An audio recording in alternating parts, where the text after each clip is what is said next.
misunderstanding once, but now we're looking in the eye.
That girl's gonna make me fall.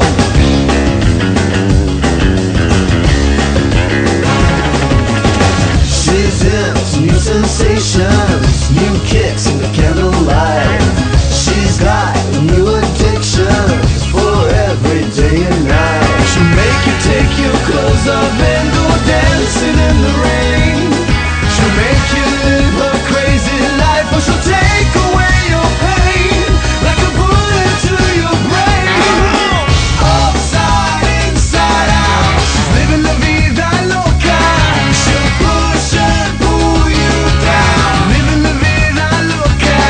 Her lips are devil red and her skin's a color mocha. She will wear you out, living la vida loca. Living la vida loca. She's living la vida loca.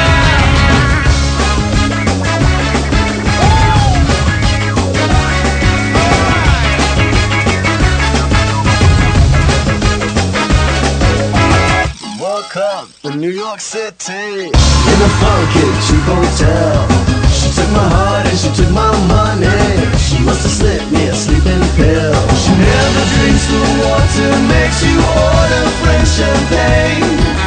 Once you've had a taste of her, you'll never be the same. You should make you go insane. Upside, inside out, she's living la vida loca. She'll push and pull you down, living la vida loca. Her lips devil red and her skin's a color mocha. She will wear you out.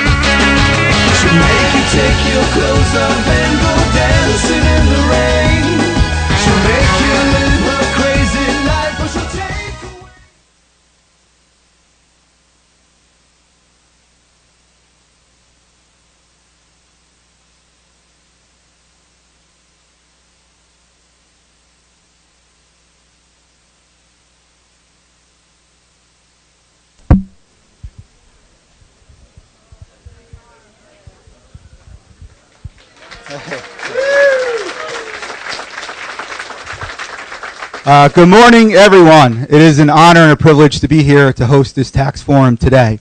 So without further ado, I just want to welcome everybody once again to Berkeley Township. It is my honor, it is my privilege to introduce to you the governor of the great state of New Jersey, Chris Christie.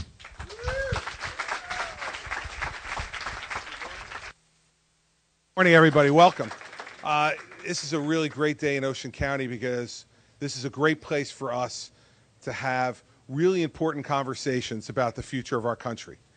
And that's what this morning is all about.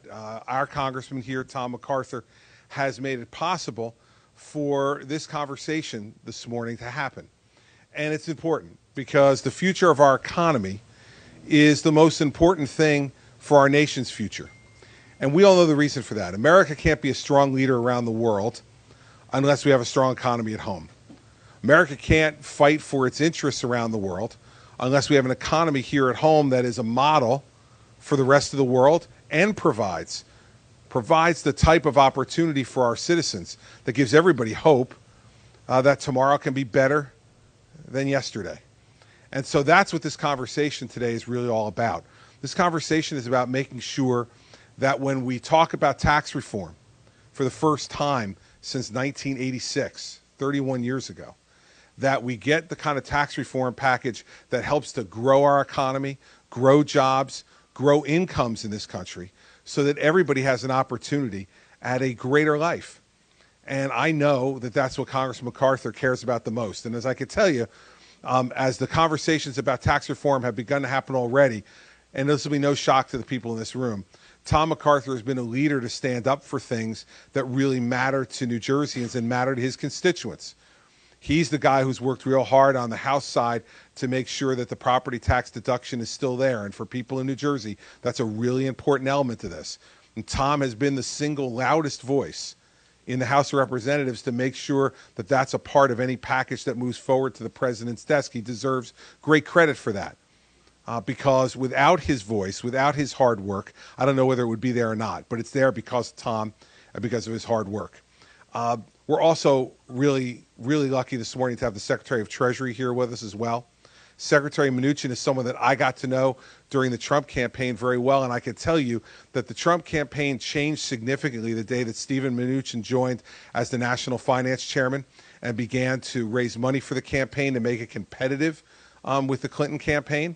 And then added so significantly, I could tell you, in the transition work that we did leading up to the president's election.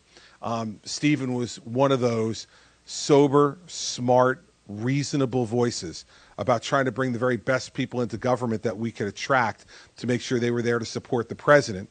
And the president, I think, made an extraordinarily wise choice in asking Stephen to step forward and be the Secretary of the Treasury. And I think when you hear from him this morning, you'll understand what I understood because I didn't know Stephen before the campaign, what I got to learn during that campaign.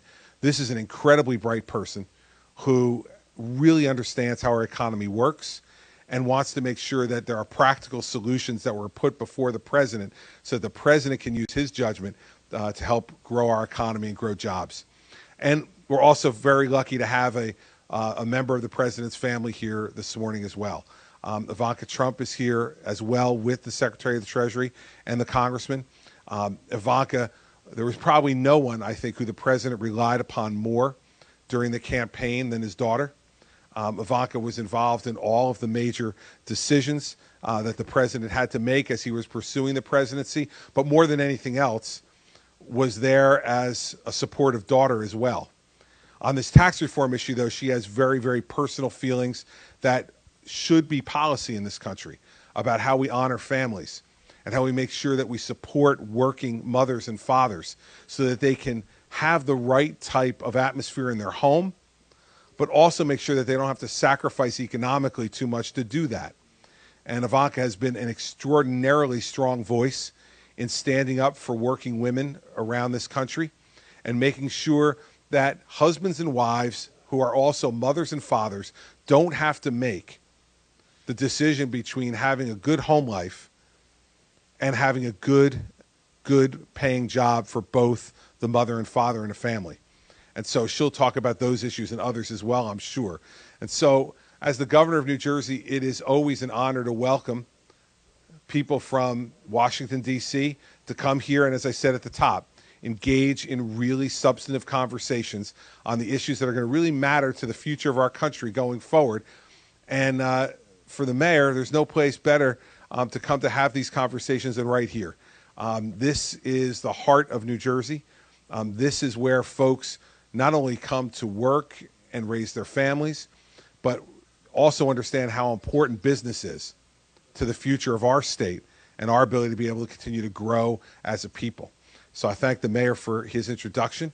I thank all of you for taking the time to come today, because it's an important conversation that I think we're all looking forward to. So without any further introduction, let me introduce Congressman Tom MacArthur, Secretary of Treasury Steven Mnuchin, and Ivanka Trump.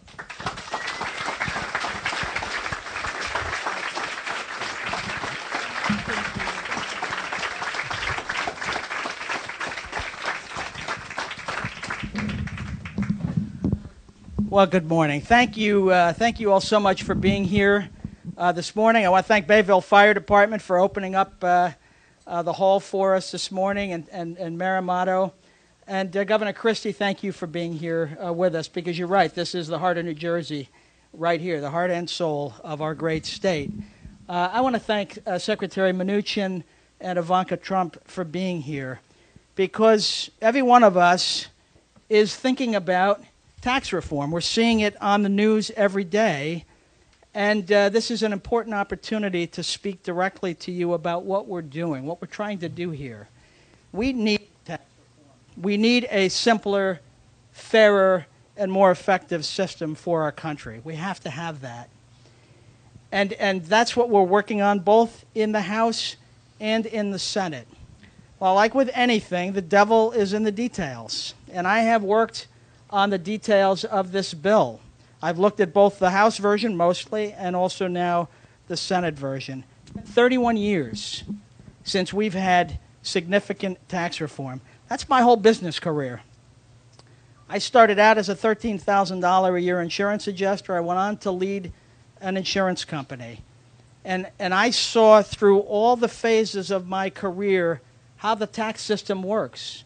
Saw how it affected my family. My wife, Debbie, is here this morning with us as well. I saw how it affected us as we raised our children. I saw how it affected my business decisions. Tax reform matters, and we have to get this right. There are some critical changes in this bill that you'll hear more about this morning, but I just want to frame them broadly. We are trying to move from a high rate, high loophole tax system to a lower rate, less loophole system. How many loopholes do you get to take? Honestly, how many? How many lawyers do you hire to find loopholes so you can reduce your tax bill? That's the problem that we're trying to fix. It's got to be fairer, it's got to be more transparent, and it's got to be simpler. So we are bringing rates down. We are eliminating lots of loopholes. We are doubling the standard deduction, doubling it to $24,000 for a family. We're increasing the child tax credit, and we're giving a new credit for non-children dependents. So if you need to bring grandma or grandpa into the house to help them, we've put that into the bill. We've reduced business rates. We've given a special rate for small business. These are just some of the changes that we're getting into this bill. Now look, no bill is perfect. If I waited to vote yes on the perfect bill, I'd never vote yes. And this is one of the things I get tired of in Washington, is the reflexive yeses and the reflexive nos, where people just say it's never going to be good enough. I'm going to keep fighting and voting no. Well, I'm here to tell you I'm in the yes column, and I'm continuing to fight, as I have been, to make this a better bill. I fought with the House leadership to get the state and local tax deduction for property taxes back in the bill. It was eliminated in the House bill initially, as it's currently eliminated in the Senate bill.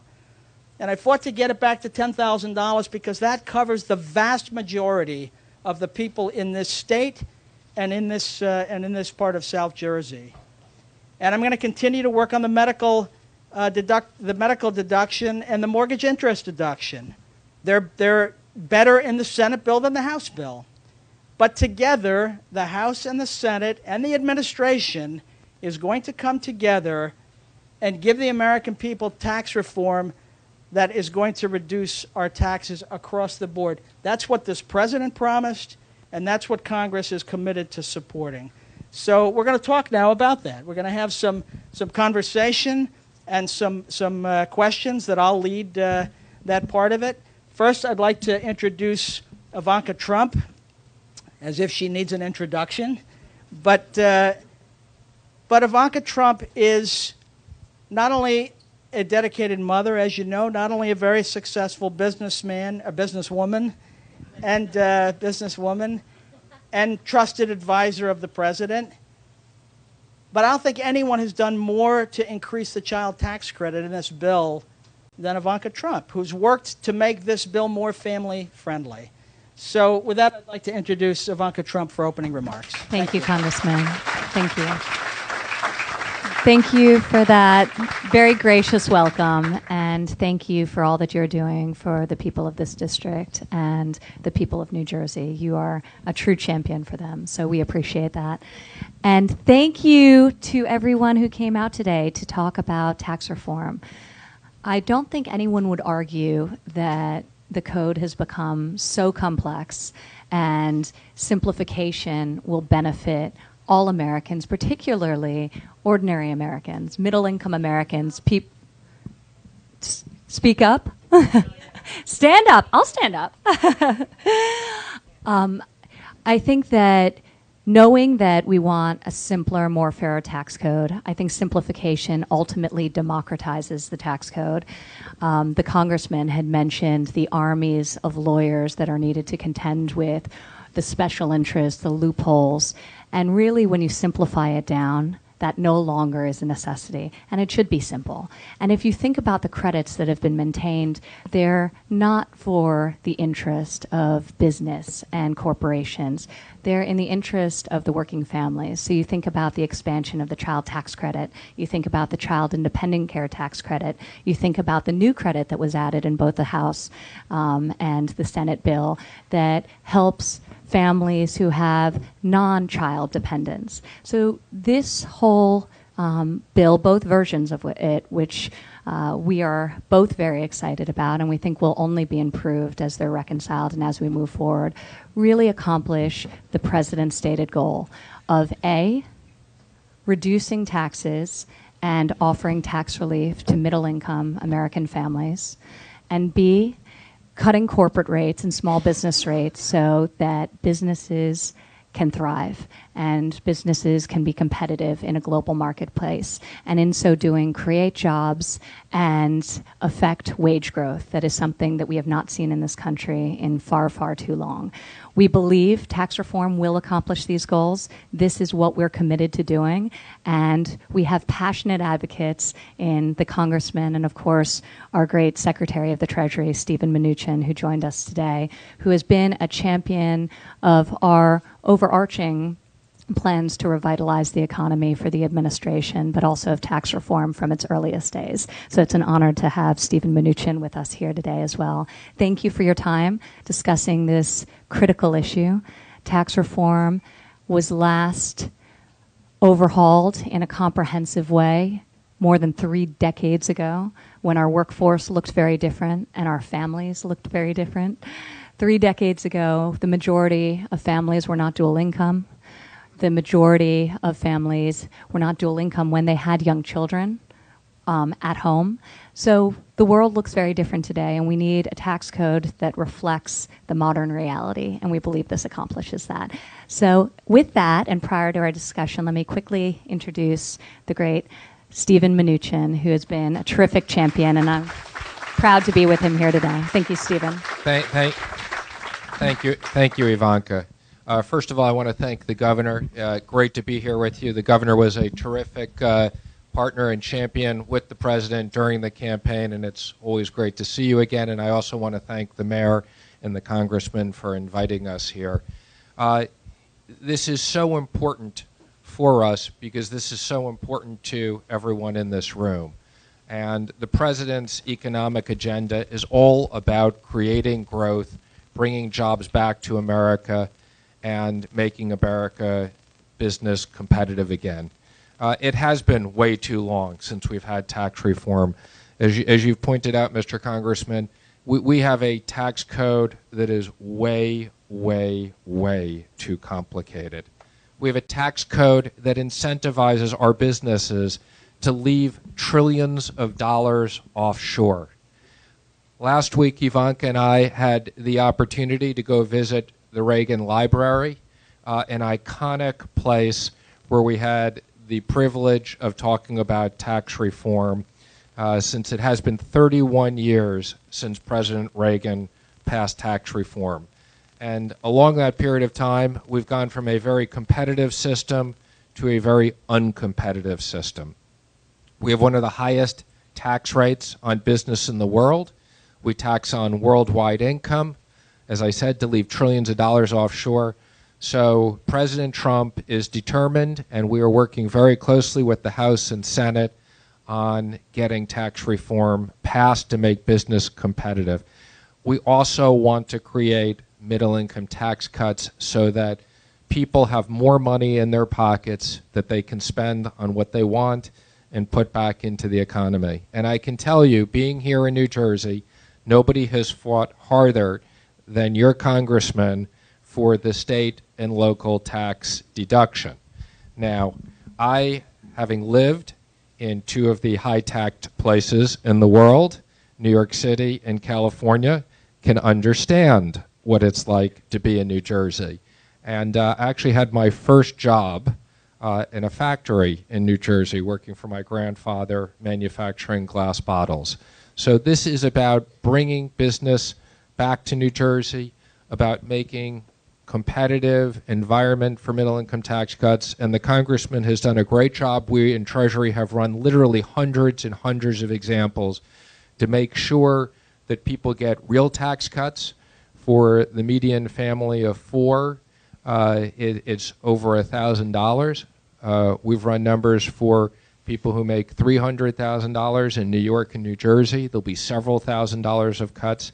And for people who make $1 million in high-tax states, there will be a tax increase. But as the president said, he's willing to have his taxes go up because he wants to do the right thing. So it's a pleasure and an honor to be here with all of you today. Thank you very much.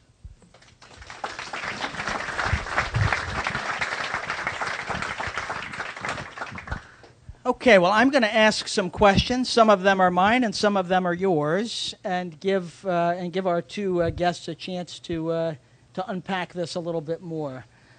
So first, maybe step back from taxes for a little bit and talk about what the administration is doing to foster growth overall, including the tax piece. So, I've been consistently saying we fundamentally believe that we can get back to sustained economic growth of 3% GDP or higher. And the average post-war has been higher than 3%. Now, when President Obama came into office, he projected 4%, and we've been at 2% for the last 8 years. And President Trump said, that's unacceptable. Now, I do have hanging in my office a Wall Street Journal thing, and it says 3 to 5% from the president.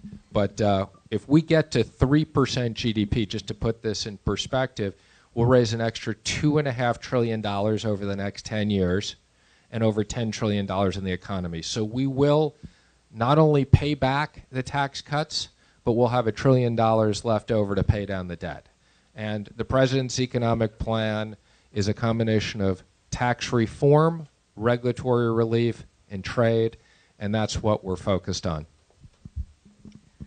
I think that was a terrific summary. I think that the combination of aggressive deregulation coupled with comprehensive tax reform will create economic boon for this country that has been growing, and the economy is certainly doing very, very well, but we think we're just at the beginning phases of where ultimately we can be. And that 3 to 5% growth is something that we believe is highly achievable. You see what's happening in the stock market. You see what's happening with business and consumer confidence levels over the course of the last 8 months. And that's because of a pro-business, a pro-work agenda, rescinding regulation that was not good regulation. Oftentimes it was ineffective and didn't accomplish the intended goal, even if the intended goal was noble, and really getting out of the way so that businesses can thrive and be competitive in a global marketplace. Another area that we've been very, very focused on, I'm actually going to be going back to DC this afternoon for a task force meeting at the Department of Labor, is workforce development. We've always had the most skilled workers in the world, and we want to continue that legacy. And we need to make sure that as we're thinking about the future, we're planning for the future, and then we're ensuring the next generation and the current generation of workers have the skills they need to succeed and to be thinking about what the jobs of the future look like, and that we have adequate training programs in place to fill the 6 million American jobs that are listed and yet remain unfilled. So we're very focused on vocational education, workforce development, worker training in the construction spaces, obviously, as we think of towards the future of taking on infrastructure, but also to keep the housing market going and to rebuild our cities in the wake of the devastating weather events that we've had as of late. So thinking through construction, but also STEM skills, and making sure that the next generation of Americans are able to meet some of the challenges that will come with increased automation and robotics and AI. So this is something the president's deeply committed to, and we're thinking through great solutions to expand apprenticeships in the United States and create jobs and fill existing jobs. Thank you. I'm glad you mentioned regulation as well. There's a little-known law called the Congressional Review Act that was used exactly once before this year, and we've used it 16 times this year. This president has signed 16 laws that roll back regulations that were costing American businesses tens of billions of dollars a year. And worse than that, it leaves businesses feeling like there's always another shoe that's about to drop. Lifting that burden makes businesses feel more confident. And I know that makes a difference. I made long-term investments as a businessman when I thought the future was bright. That's when I hired people. That's when I bought new plant and equipment and expanded. And so I think it's really, really important that we continue to make this a more business-friendly environment, whether it's a little business or a big business. Back to tax reform specifically. This part of New Jersey is filled with families just out working, making a living, a lot of dual income families. We have a lot of seniors. I have 140,000 seniors in my district. And you can see from the room here, it's a pretty good picture of what our district is all about. How do you see this tax reform effort right now, both the House and the Senate version and what the administration is pushing? How do you see that helping our families and our seniors in a place like this? Sure. Well, let me just first comment on the process, and then I'll comment on the specifics. So we have been working, I think, as you know, with the House and Senate since the beginning of the year. When we started this, the House and Senate were pretty far apart in the way they were thinking about tax reform. They're now very, very close. So I'd say there are some specific differences, but generally the two bills are very close. And more important, the objectives are the same, which is middle-income tax cuts and making business competitive. So we're hopeful that the House will pass the bill this week. We're hopeful that when the Senate comes back from Thanksgiving, they will pass their version, and then we will go to conference to resolve some of these differences. But what I see, and our objective, as you know, is making sure that people in this room get tax cuts. That's what this is all about. I agree. The dual purpose, which we've articulated, is to ensure, and the president's primary objective is to ensure middle income tax cuts. So we are working to do exactly that. And we believe that cutting the rate of taxes on corporations, medium-sized and small businesses, is going to accomplish the goal of putting more money back in the pockets of American workers. So that's the core outline, and we believe that both in the House and the Senate, there's complete alignment around that vision. So as they work through the details, we are very happy with the progress and the transparency and the unity of message in achieving those two goals. I had articulated some of the ways on the personal side that this would benefit American families. Obviously, doubling the standard deduction is huge and will have such a positive impact for so many, so that the zero tax rate extends for an individual at $1,200 or a little bit north in the House to a family to north of 24,000, $12,000 to 24,000. So that will make an immediate impact for so many middle-income families. Secondly, the child tax credit, enabling it to be refundable, and the Senate actually expanded the refundable component to $1,100 and expanding the credit generally, keeping the child and dependent care credit. We actually, on the CTC, we raised the income threshold of families that can benefit from the child tax credit, which now is at $75,000 and under, and that's been dramatically increased so that more families will have the benefit of the child tax credit, many, many more families than currently have it. And the adoption credit, the senior credit, the credits that have remained intact are the credits that support families and enable taxpayers to have real relief. So we're very proud of that. We hope we'll keep pushing it and only improve upon it. And we feel very strong in our conviction that this tax plan and both proposals in the House and the Senate accomplish the President's stated goals. Think about that. A 0% tax rate on your first $24,000 of income as a family. 0%. And if you deduct less than $24,000, your taxes will be filled out on a postcard not much bigger than this. That's how simple it'll be.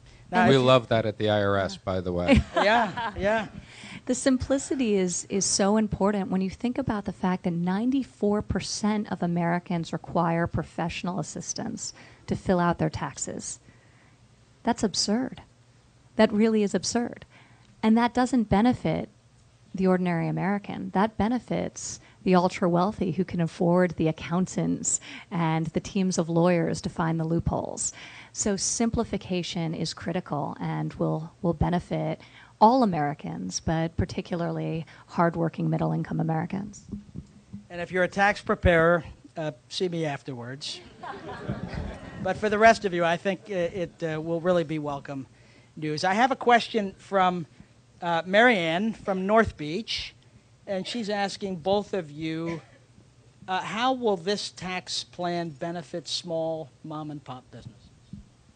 Well, this will be, most small businesses are structured as pass-throughs, subchapter S, limited liability companies or partnerships. And this tax plan will have the lowest tax rate on pass-throughs since the 1930s. I mean, that is going to be incredible. And what that means is, combined with expensing, which means that small businesses will be able to write off 100% of their investments, we expect that this will unlock tremendous growth and tremendous employment for small businesses to take those savings and capital and grow their business, and they do a much better job with that money than the government does.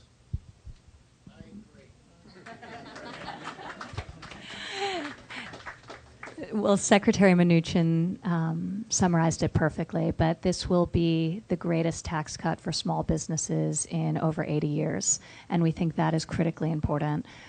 Particularly small businesses really have suffered under the burden of an unfair tax system and overregulation that disproportionately has an adverse impact on them. So we think these reductions will be very welcome relief and allow the small business owners to reinvest in their businesses and enable wage growth to finally transpire, invest in their businesses and obviously their workforce. But the writing off of capital expenses is such a big deal because one of the challenges as we think about being competitive, we need to modernize. We need to modernize our equipment, our factories, buy new tractors. We're hearing this all across the country. So the ability to write those capital expenditures off immediately in those first 5 years will fuel a tremendous investment in these type of non-structure assets, but also allow increased productivity on the part of small, medium, and large businesses. So we're very excited about that component of the plan. You know, we started with about a 40% tax cut on all businesses. That was a starting point, whether you were a small partnership or a large corporation. But then as we got into it, both Congress and the administration realized that pass-throughs, companies that are not organized like big C corporations, had a pretty unique set of needs. And a special rate, a lower rate, was defined for these smaller companies. Now, we'll see how the House, Senate, administration come together on what the final rate is. But the idea was that smaller businesses do a better job of investing. They know better where money needs to be spent than having to send it to Washington and have bureaucrats spend it. No dollar gets put under somebody's mattress. Every dollar gets spent or invested by somebody. And I can tell you in 3 years in Congress, nothing has persuaded me that government bureaucrats do it better than you and I do it. And that's what is driving this. We need to leave money where it can be invested with the most accountability, the most sensitivity, and the most beneficial outcome. Ivanka, if I could ask you maybe a personal question, but you've gotten very involved in this child tax credit. You've been very involved, as you mentioned, in workforce development. What's driving you? What has caused you to want to particularly plug into these more family-friendly and future-oriented issues? Well, I realize how hard it is to balance the competing demands of work and family, and I am in a situation that is far more fortunate than most. I have help, I have resources that enable me to do what I do every day, and too few families have the same support.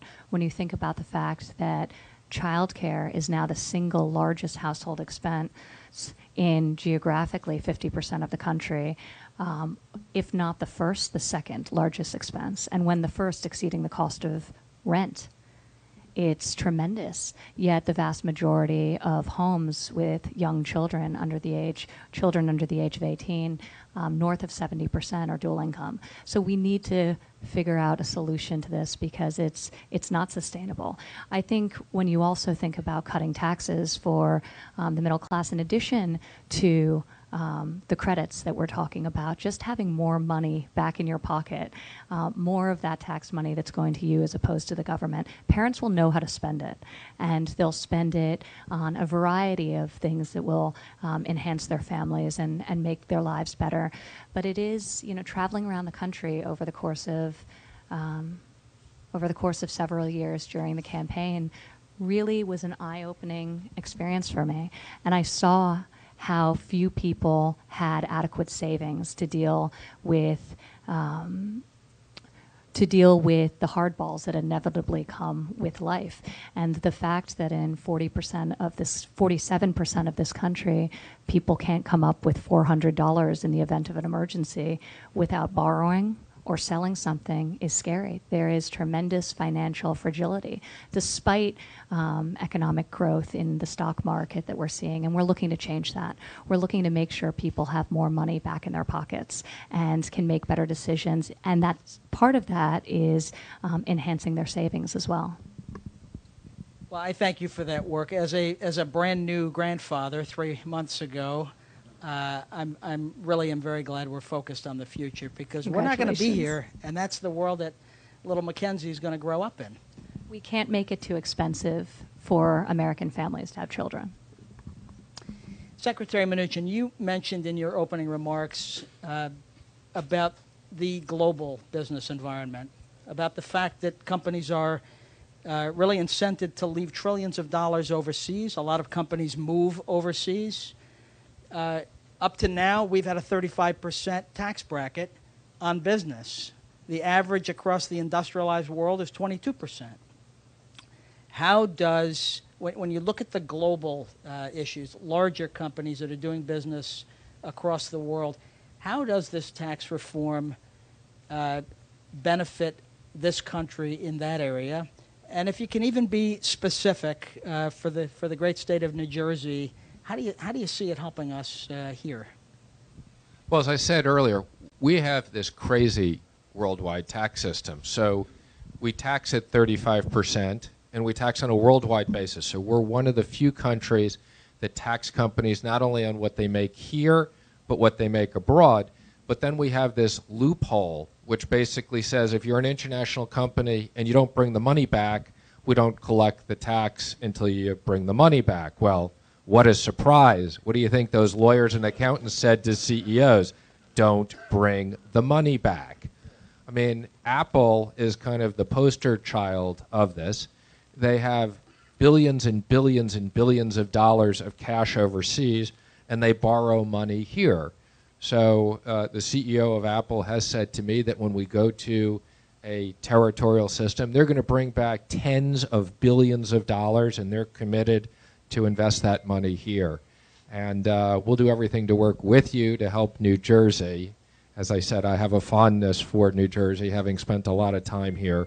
But this is about creating something that's simple. I mean, what a simple concept. Bring the money back, encourage our companies, and at least not penalize them from bringing the money back here. So if we let our companies compete fairly, we will be the best in the world. And that's why President Trump is in Asia right now talking about trade deals as well, where we have very unfair trade deals that he's fighting hard for American business and American companies to compete with manufacturing here in the United States.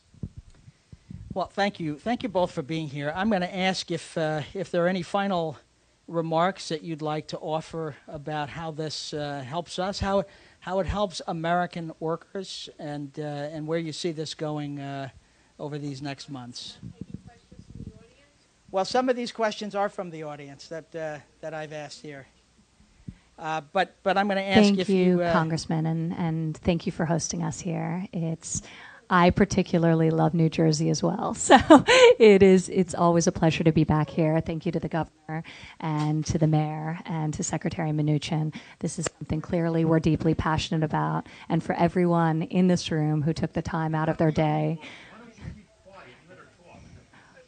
Well, we appreciate you all being here. So we know it's not easy to make the time on a Monday morning, but thank you for your engagement, and you're really driving this tax plan and this process. So we greatly appreciate that. Thank you. And thank you for what you're doing. Thank you for all your help.